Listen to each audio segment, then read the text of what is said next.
Hi guys, my name is Tamara Chambers, and this is Tamara's Never Seen in a New Place! Hopefully this is going to be my setup for a long time, because moving sucks. Today I am watching Evil Dead 2. The only thing that I know about Evil Dead 2 is that it's like a remake of the first, I guess. It's better than the first. And also there is a mounted moose head that yells and moves around. Also, in the vein of mounted heads, I had an incredible prop for this flipping video that I was so excited about, but I need Ike for it, and there won't be any cats in this video because they're at another place because moving with cats is a nightmare. I have this mounted moose head cat costume and it would have been so funny. Oh, what a missed opportunity, you guys. Rachel and I bought this together, I'm pretty sure at a thrift store around our first Halloween in Chicago.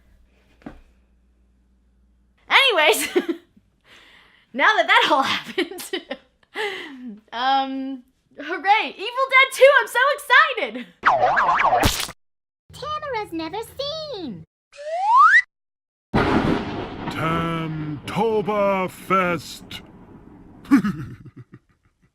Holy crap, you guys, that is one of my favorites. I wouldn't categorize it as a horror movie. What do you put this under?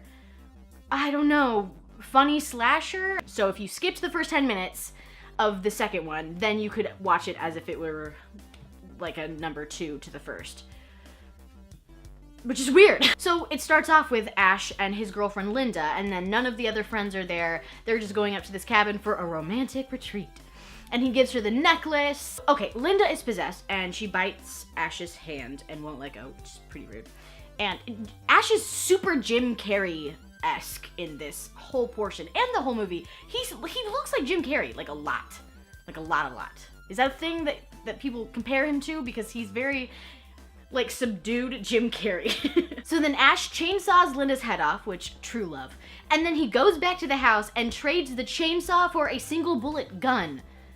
Which, I mean, does that make sense to you? Because it doesn't make sense to me.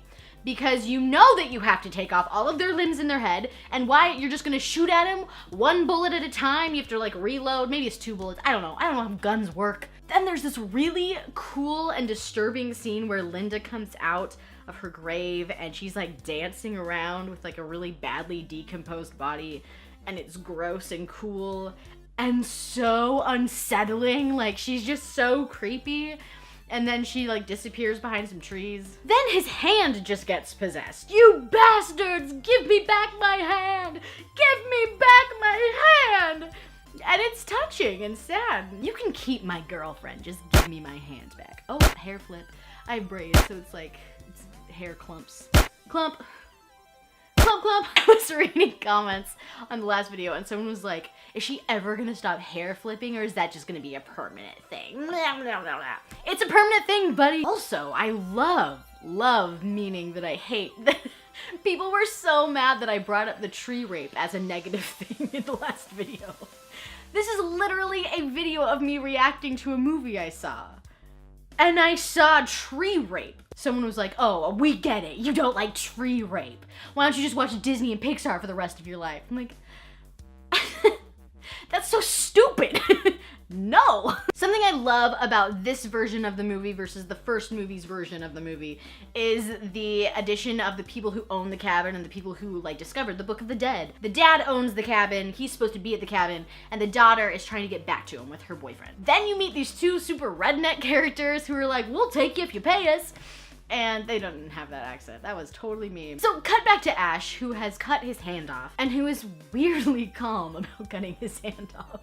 Like, he apparently doesn't feel any pain. He literally goes like this, like he touches his nub, which would be incredibly painful. And then the hand escapes from the bucket and he shoots it through a wall, and like gallons and gallons and hundreds of thousands of gallons of blood just spill out at him, which is, why? It was visually very entertaining, but what the fuck? What the fuck? What the fuck?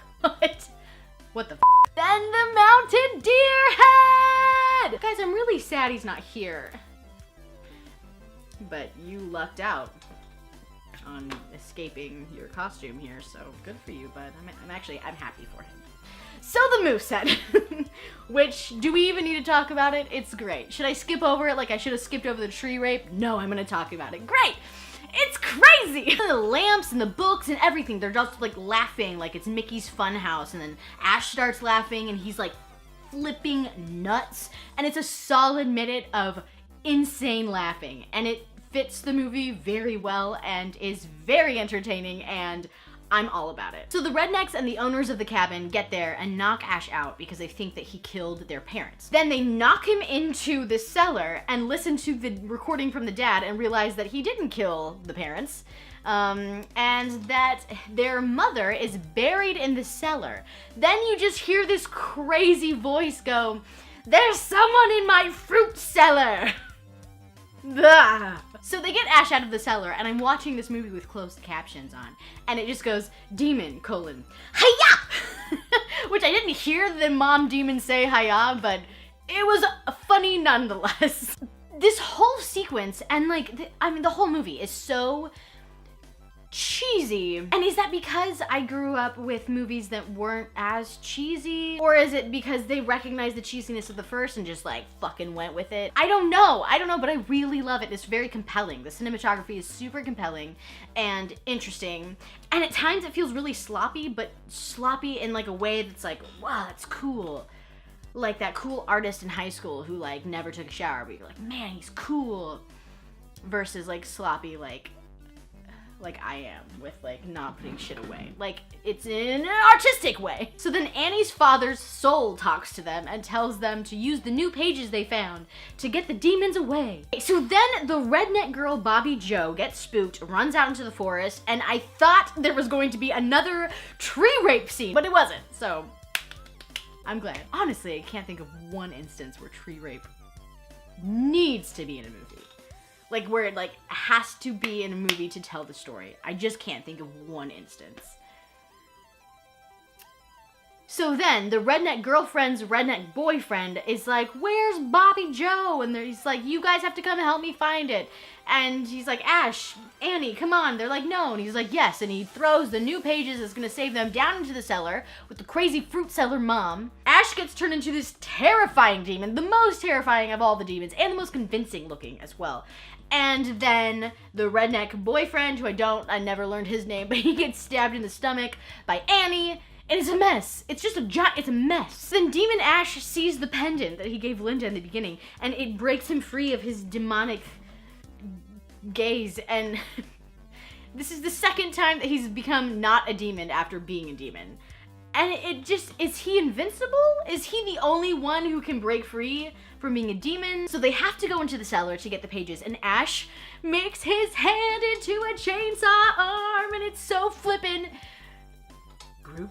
Also, if you guys haven't watched Jim's awesome build for the chainsaw arm prop, it is flipping awesome. Also, I just really like the intro that he does. It's very like stylized for Evil Dead. It's so cool. Definitely watch it.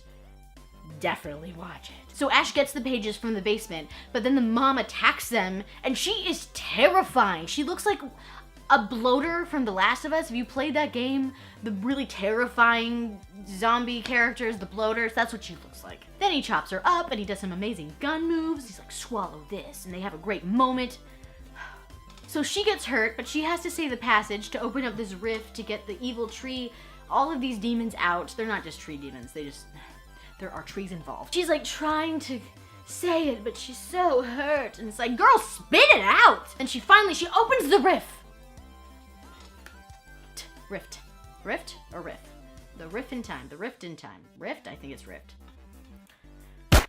Clump.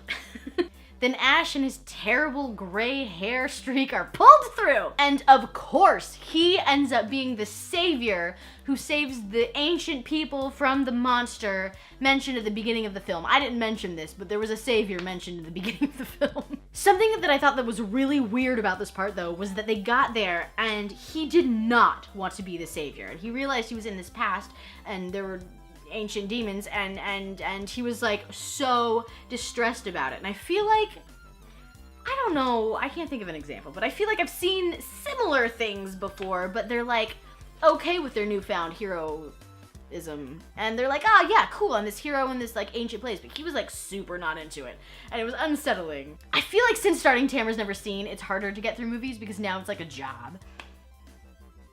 Oh, your life is so hard. You know what I mean though? Like it's just it's kind of hard to get through it for some reason now. But this one was like so easy to get through. I was super into it. It's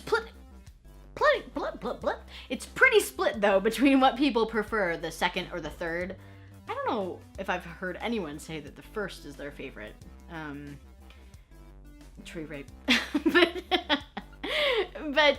if it is, cool, that's awesome. But yeah, I'm interested to see if 2 or 3 is gonna be my jam. Because I've enjoyed 1 and 2 for sure. So we will see. Anyways, guys, next video, Ike will be back. So don't worry about that. I might bring this back though, just so you can see him in it. He's had it too easy for too long. He needs a challenge in his life. Any guys, ways welcome. Sentences are hard. Anyways, guys, welcome to the new place. Next video, this will be organized. Premium bananas might be gone. Maybe not. Maybe premium bananas will just stay here as a staple in my life. I love bananas, only if they're premium. Bye.